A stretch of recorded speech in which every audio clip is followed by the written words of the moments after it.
आज का आपका विषय है राव मालदेव।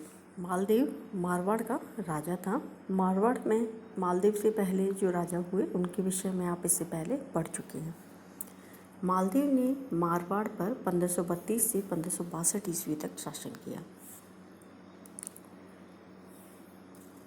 मालदेव गंगा का सबसे बड़ा पुत्र था। उसका जन्म 5 सितंबर 1511 ईस्वी को हुआ और उसकी जो माता थी वो सिरोही की देवड़ा राजकुमारी थी।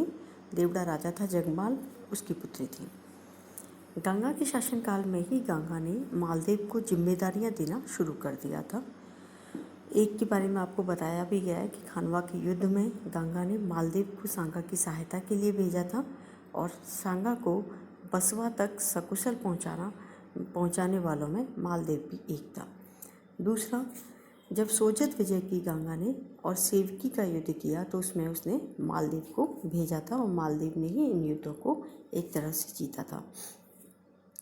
गंगा की मृत्यु के कुछ समय बाद, जब गंगा की मृत्यु हुई 1532 ईस्वी में, तो मालदेव राजा बना।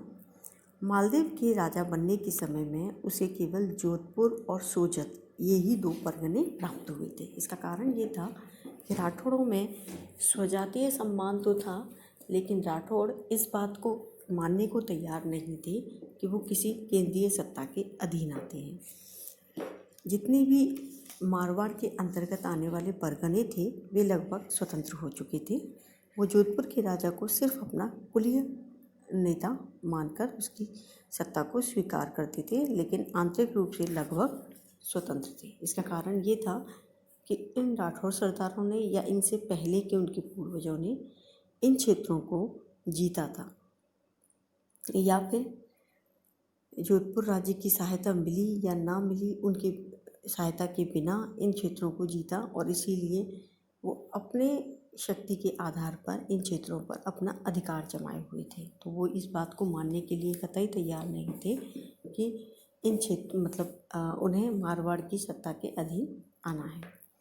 इसके अलावा भी कुछ क्षेत्रों पर अन्य लोगों का भी अधिकार था, जैसे बिलाड़ा में सिरवी का, भादरा जून में वीरा सिंघल का, नागौर में मोहम्मद खान, जैसलमेर में भाटी लोड करण, फतेहपुर, झुंझुनू, डीडवाना में कायम खानी मुसलमान, जालौर में बिहारी पठान, अजमेर में जगमाल।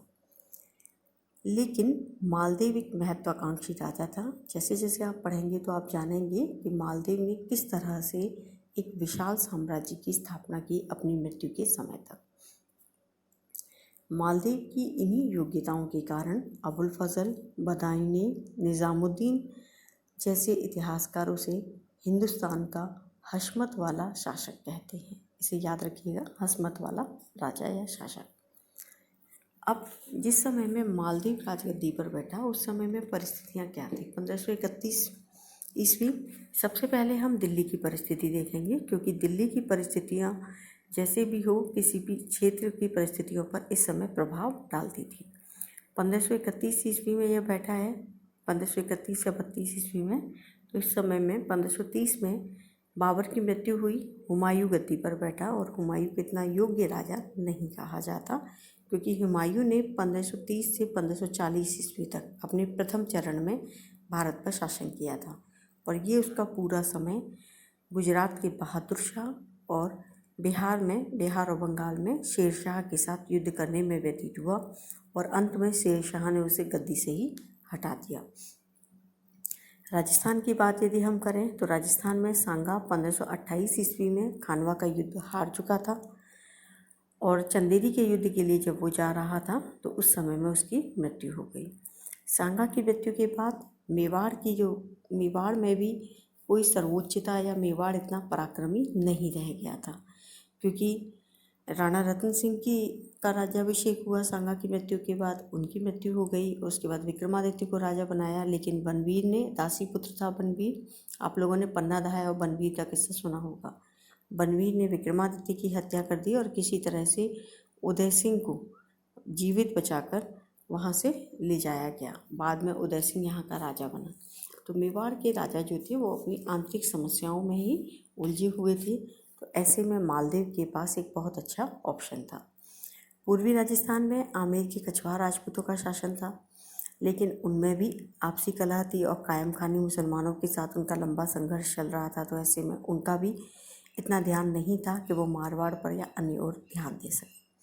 अब इन सब की वजह से मालदेव को अपनी योग्यताओं के कारण मौका मिल गया कि वो किस तरह से अपने आसपास के क्षेत्रों को जीतकर अपना एक विशाल साम्राज्य स्थापित कर सके, और उसने राज्य विस्तार के प्रयास भी किए। उसकी जो राजनीतिक उपलब्धियां हैं, यानी कि उपलब्धियों को हम विभिन्न उसमें पढ़ते हैं, राजनीतिक उपलब्धियां, सांस्कृतिक उपलब्धियां, आर्थिक उपलब्धियां। तो ऐसे में यहाँ हम पढ़ेंगे राजनीतिक उपलब्धियां और सांस्कृतिक उपलब्धियां।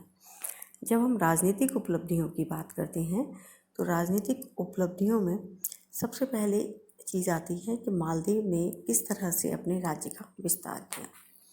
1533 ईस्वी में उसने फलौदी के भाटी राजपूतों पर आक्रमण किया और उन्हें पराजित किया और फलौदी को अपने राज्य में सम्मिलित किया। ये जानकारी हमें प्राप्त होती है मारवाड़ की ख्यात के अनुसार। अब ये ख्यात क्या है? किसी भी राज्य का, और राजस्थान में मिडाइवल पीरियड में ये चीज़ हुई थी कि किसी भी राज्य का, किसी भी परगने का एक इतिहास संकलित करने की एक स्थिति थी। तो ऐसे में ये ख्यात हैं जो एक राजाओं के गुणगान करने के लिए लिखी गई थी। तो ऐसे में 1533 में फलौदी पर उसने अधिकार कर लिया। 1535 ईस्वी में उसने नागौर के राजा दौलत खां पर आक्रमण किया। दौलत खां भी पराजित हुआ और मालदीव का नागौर पर अधिकार हो गया।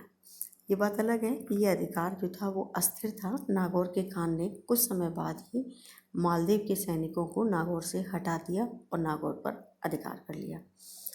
लेकिन 2 वर्ष तक लंबे समय के संघर्ष के बाद नागौर ने मालदीव को पूरी तरह अपने अधिकार में ले लिया। यानी कि 1535 से 1537 के मध्य तक नागौर पर अधिकार करने के लिए संघर्ष चले और नागौर मालदीव के अधिकार में आ गया। 1536 ईस्वी में मालदीव ने बिलाड़ा पर आक्रमण किया। यहाँ सिरवी थे। सिरवियों ने मालदीव की अधीनता स्वीकार कर ली। इसके बाद मालदीव ने सिवाड़ा पर आक्रमण किया। सिवाड़ा पर आक्रमण करने का एक कारण ये भी था कि जब नागौर अभियान कर रहा था तो उसने सिवाड़ा के राजा डूंगर सिंह को अपनी सहायता के लिए कहा, लेकिन डूंगर सिंह ने बजाय मालदीव की सहायता की नागौर के राजा की सहायता की। इसीलिए 1538 ईस्वी में मालदीव ने सिवाड़ा पर आक्रमण करने के लिए सेना भेजी, स्वयं गया। एक लंबे समय तक संघर्ष चलता रहा, लेकिन जब डूंगर सिंह को लगा कि वो मालदीव के खिलाफ लंबे समय तक संघर्ष नहीं कर सकता तो डूंगर सिंह किला छोड़कर चला गया और मालदीव का सिवाड़ा पर भी अधिकार हो गया।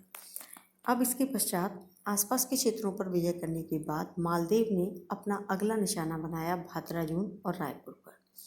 भादराजून जोधपुर से 50 मील की दूरी पर था और यहाँ सिंघल सरदार वीरा का अधिकार था।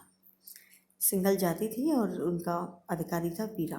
1539 में मालदीव ने भादराजून पर आक्रमण किया। इस समय में मेड़ता का जो वीरमदेव था, मेड़ता का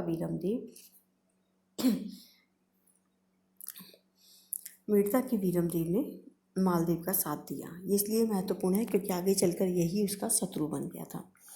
कुछ दिनों के बाद वीरा मारा गया। भादराजून पर मालदीव का अधिकार हो गया।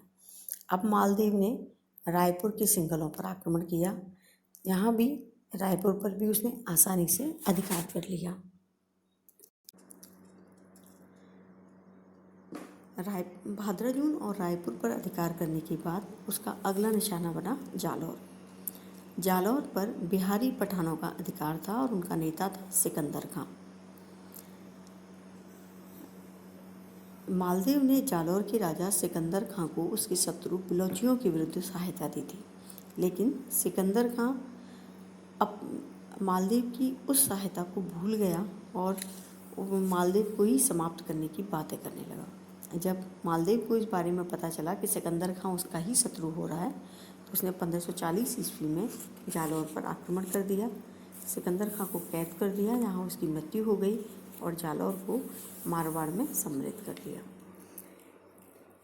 इसी के बाद जालौर ने मालदीव ने मेवाड़ की परिस्थितियों को देखते हुए मेवाड़ के भी कुछ क्षेत्रों पर अधिकार कर लिया।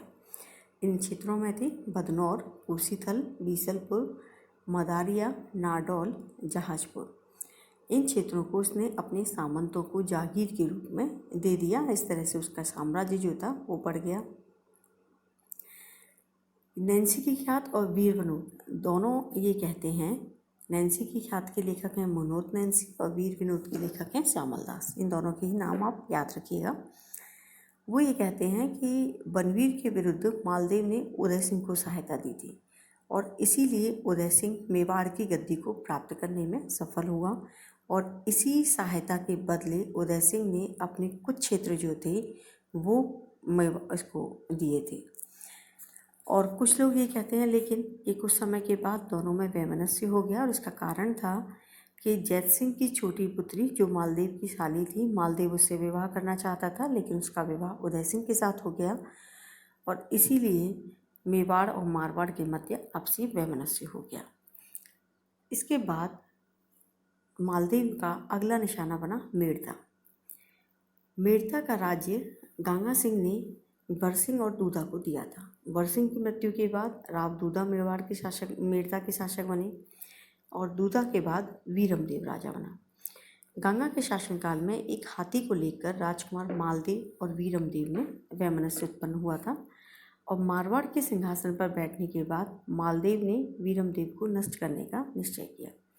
वीरमदेव ने मालदेव की अधीनता तो स्वीकार की थी, लेकिन जब वीरमदेव मालदेव की सेवा में जोधपुर रुका हुआ था तो मालदेव ने नागौर के खान पवारों और बरसिंह के पुत्रों को मेड़ता पर आक्रमण करने के लिए भड़का दिया और वे मेड़ता पर आ गए।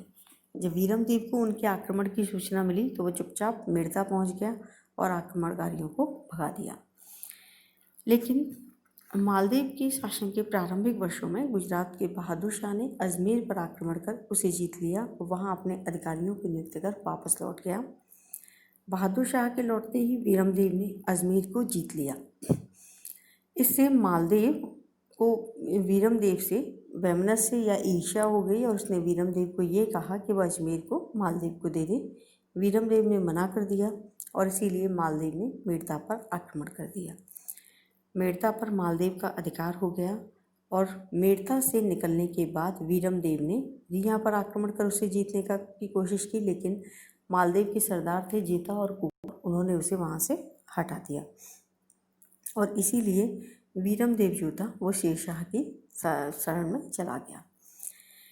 वीरमदेव के हाथ से जब मेड़ता निकल गया तो मालदेव जो था वो वीरमदेव को पूरी तरह परास्त करना चाहता था और इसीलिए उसने अजमेर को जीतने की कोशिश की, क्योंकि वीरमदेव ने अब अपना आधार अजमेर को बनाया था। उसने अजमेर को जीतने के लिए एक शक्तिशाली सेना भेजी और वीरमदेव को अजमेर से निकाल दिया और साथ ही सांभर, चाकसू, लालसोट आदि क्षेत्रों को भी जीत लिया। वीरमदेव कछपा राजा रायमल शेखावत के पास गया। वहाँ से मलारडे के मुसलमान थानेदार से मिला और थानेदार उसे रणथंभौर के मुस्लिम सूबेदार के पास ले गया और इसके बाद वह शेरशाह सूरी की सेवा में चला गया। मारवाड़ की ख्यात के अनुसार मालदेव ने टोंक का कुछ क्षेत्र और डीडवाना के कुछ क्षेत्रों पर भी अपना अधिकार किया था। यहाँ अपने विश्वस्त अधिकारियों को नियुक्त करके मालदेव उन्हें जागीरें देकर वापस लौट आया। इन विजयों से मालदेव जो था वो बहुत उत्साहित हुआ और उसने अब विभिन्न क्षेत्रों को जीतने की कोशिश की और सबसे बड़ा था कि उसने अपने राठौड़ बंधुओं के विरुद्ध ही जाना शुरू कर दिया। और इसका सबसे बड़ा उदाहरण है मेड़ता के वीरमदेव को उसने भगाया। अब उसने बीकानेर पर आक्रमण किया। बीकानेर पर भी आपको बताया गया था कि राव बीका था, जोधा का पुत्र, जिसने बीकानेर की स्थापना की थी। राठौड़ राज्य ही था और यहाँ इस समय में राव जेतसी का शासन था। राव जेतसी ने मालदेव के पिता गंगा को गांगड़ी के युद्ध में सहायता दी थी और इनके साथ इनके संबंध भी मैत्रीपूर्ण थे। लेकिन मालदेव को ये लगने लगा कि वो सबको अपनी अधीन कर ले और इसीलिए मालदेव ने 1541-42 में कूपा की अध्यक्षता में बीकानेर के लिए एक सेना भेज दी। राव जेतसी ने अपने परिवार को सिरसा नगर में सुरक्षा के लिए भेज दिया और स्वयं मालदेव के विरुद्ध आ गया। दोनों के मध्य सोहिए या साहेबा नामक स्थान पर युद्ध हुआ। राव जेतसी अपने बहुत से सरदारों के साथ मारा गया और 3 दिन बाद मालदेव ने बीकानेर के किले को भी जीत लिया। बीकानेर अभियान का श्रेय कूपा को जाता है और इसीलिए मालदेव ने उसे डीडवाना और झुंझुनू की जागीर और साथ ही बीकानेर का प्रबंध भी कूपा को सौंप दिया। अब 1542 ईस्वी तक मालदीव की शक्ति जो थी वो अपने चरम पर थी। उसका राज्य उत्तर में बीकानेर और हिसार, पूर्व में बयाना और धौलपुर, पश्चिम में भाटियों के राज्य यानी कि जैसलमेर की सीमाओं तक, दक्षिण में मेवाड़ की सीमाओं तक पहुंच गया था। इससे पहले अभी तक इतना बड़ा राठौर राज्य किसी भी राठौर राजा ने स्थापित नहीं किया था और इसके बाद भी इतना बड़ा राठौर साम्राज्य स्थापित नहीं हुआ।